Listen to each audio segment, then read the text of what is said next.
Chetan is a product manager on the CoreML team at Google, where he helps bring large foundational models developed by Google DeepMind into Google's products. So before this, Chetan worked at Nvidia, focusing on deep learning frameworks and compiler technologies. His experience lies in transforming cutting-edge AI research into practical tools and products that reach millions of users. Okay, with that, I'll hand it to Chetan. This is Chetan here. I'm a product manager at Google. I think we already went over some of my experiences, so I'll just get started with the content. So I wanted to start off by taking a pause and looking at where we are with AI today. So you can look at the two ends of the camp. You have AI skeptics on one side and the AGI hype on the other side. Where I like to work at is right in the middle. What I like to tell people is like these AI models are incredibly capable already and is providing a ton of value. In fact, one of the quotes reflects exactly how I feel. So this is from an article called How I Use AI from a DeepMind researcher who talked about, hey, there are problems with the LLMs today. All of us recognize that they hallucinate sometimes. They might not be generating the right content and so on. But already they are way more useful than any other tool that we have had in the past. And they can provide a whole lot of value. And that's what I would like to focus on instead of like getting into the debate of whether AI will fundamentally change our lives and so on.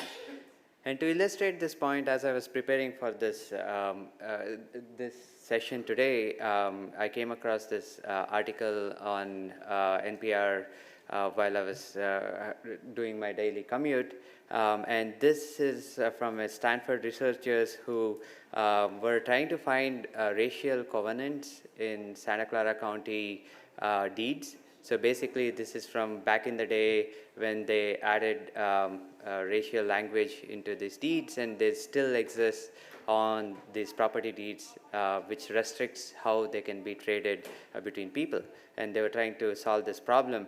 And what struck resonance with me was that a simple AI system was able to reduce the manual effort by 86,500 person hours. Like, let that settle for a second. Like, this is a very simple use case of the model being able to understand the language in an image. These are all scanned documents, so these are not text. And the model, a simple fine-tuning of a large language model was able to provide so much value to solve this problem.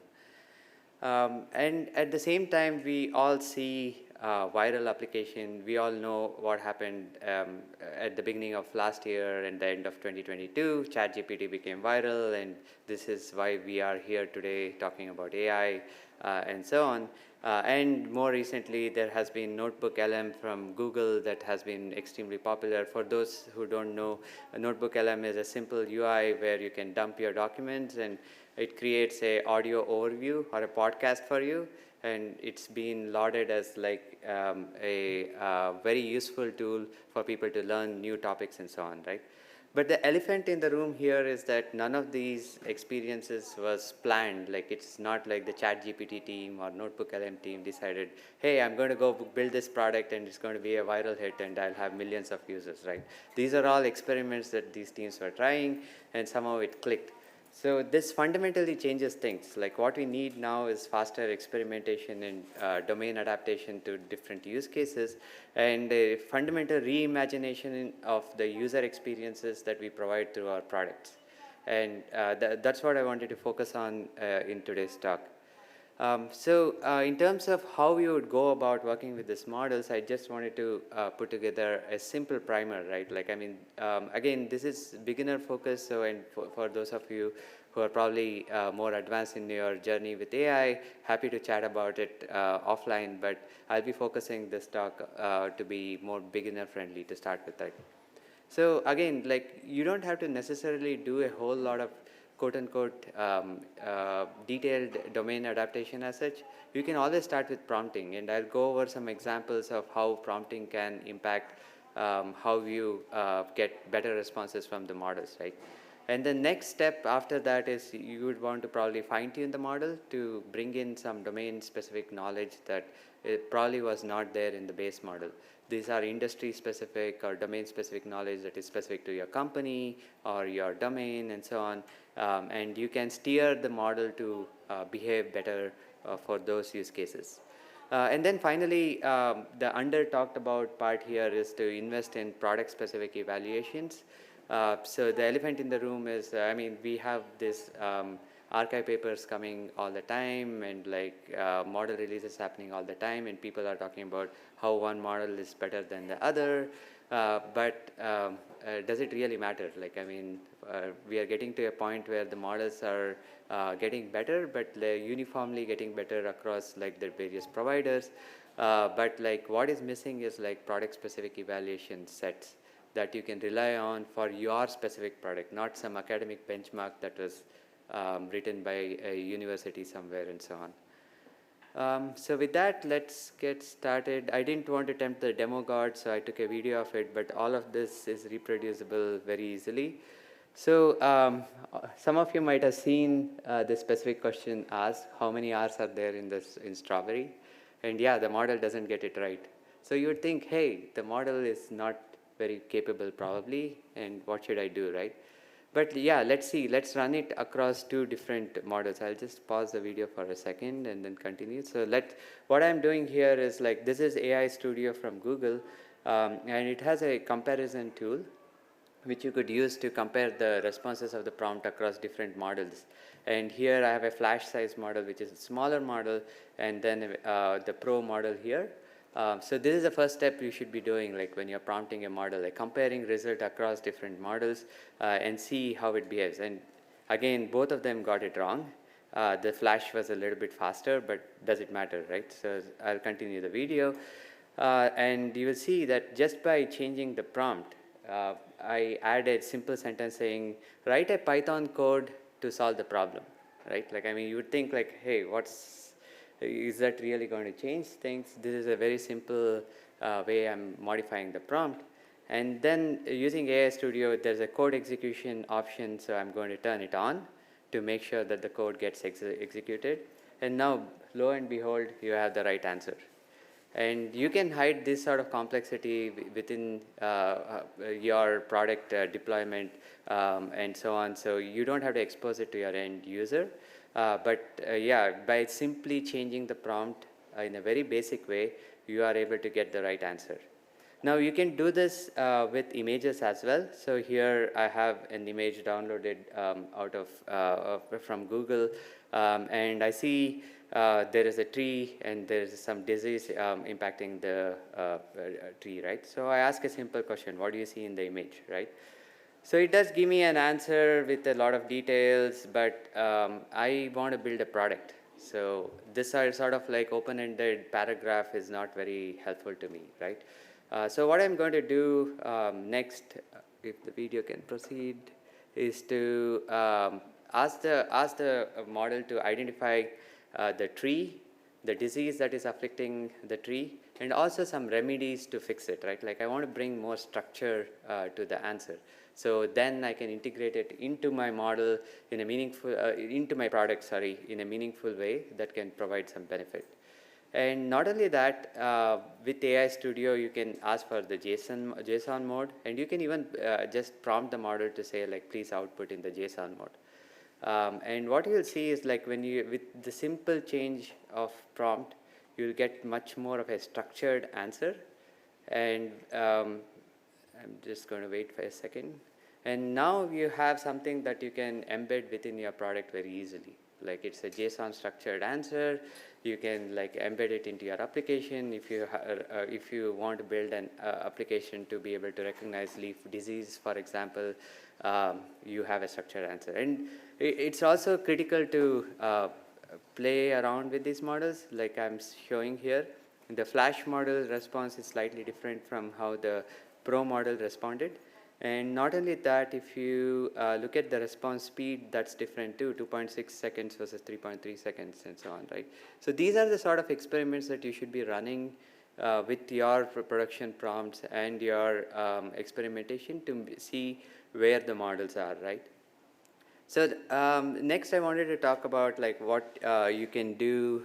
Sorry, let me stop this video. Next, go to the next slide. So next I wanted to talk to you about a use case where, let's say, the pro model is better than the flash model, right? Like what do you do then? So then you could do something called distillation or knowledge transfer, and I wanted to give you an example here, right? So very typically I try to tell stories to my kids as I'm putting them to sleep, but a lot of the times I'm very tired at the end of the day.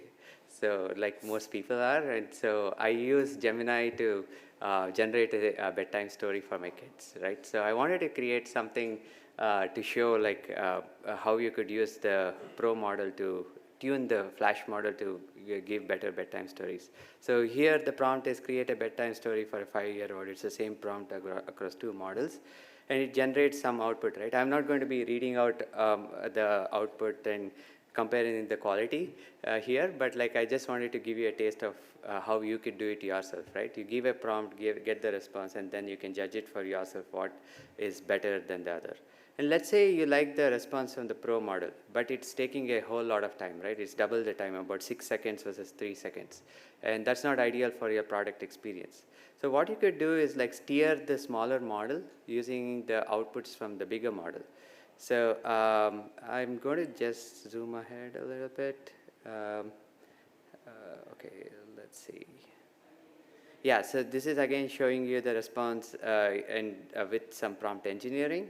But basically, at this point, I have created a data set where I hand curated some of the data with the prompts, like we're given a topic, like these are the stories, and I get all these responses, and I'm able to edit this very easily using this UI tool. This is just an example. There are many such tools available that you could use, right? So here, again, I use this create structure prompt option, and I'm able to very easily import a spreadsheet or any other data source as such and create a structured input that I can use to fine-tune the model.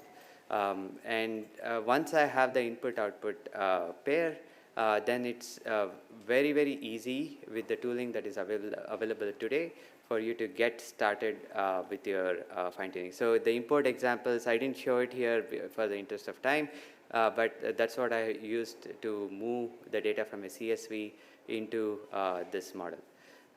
So once you have the data available, all you have to do is go to the new tuned model, pick the data source. So the bedtime stories is the data source I picked. And then I picked the flash model. So as you can see at the bottom here, the flash model is the one that I'll be tuning, and I hit tune. So, and that's about it. And you're doing hard distillation. Like, I mean, all these words sound fancy, but at the end of the day, it's very simple. You're trying to steer the behavior of a smaller model using the outputs of a larger model. So this sort of like optimization will help you get better behavior from your smaller models and improve your efficiency in the product deployment. So these are some of the curves that you get after the tuning job. You can see that the loss reduced, and you can debug some amount using this interface. Again, like if you want more complexity, there are more complex tools available where you can really play around with these hyperparameters that are shown here and so on. But again, I wanted to keep this talk beginner friendly. But you get this loss curve that looks pretty good, and I can click on use it in chat. And I can, if you look at the top right, this is the model that was tuned by me. And now I can prompt it using some prompt about any topic, about an owl called Snowy, I guess, like what I came up with, and I can run and it generates the story, right? So this is again just an example, just a toy example, so don't worry about the quality I'm showing here. So, but basically that is, this is how you could like go about tuning a model. Now, again, I want to continue emphasizing on the eval part of it. So now that you have adapted your model, again, it's not necessary for you to do a distillation sort of workflow. You could do a fine-tuning out of the bat on your model using some human curated data that you already have. You have prompts, you have output, you write the outputs, or you have user signal, you have some other data. You can use that to fine tune your model.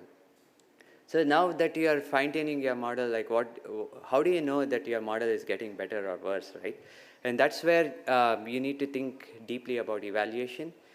So how to evaluate is like a very hard subject. It's like even the experts within Google or any of these other companies spend a lot of time about like thinking about this.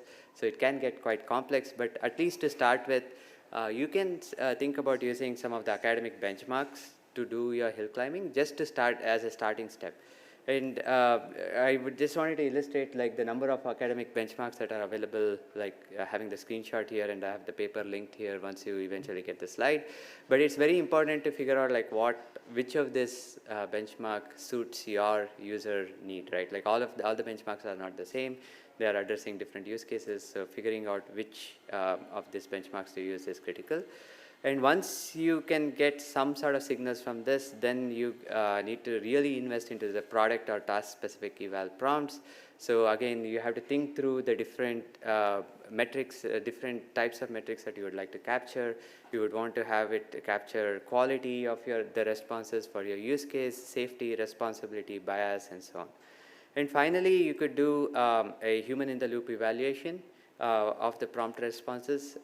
You could do it more formally using rater pools. There are many companies that offer human rater pools on a contract basis that you can get access to, or in some small cases, like in a demo sort of setup, I've seen even teams like get together and do it as like prompt parties or whatever, right? Like, and they can evaluate these models. So you could do it in a single-sided way. Single-sided implies that you are looking at the traditional AI ML metrics such as area under the curve, precision, recall, and so on and so forth.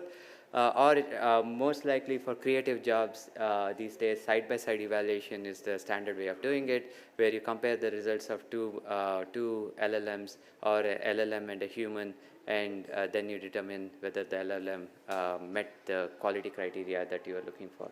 And finally, you could also look at creating a LLM as a rater, and that is something that will again improve your efficiency, because humans as raters can be slow.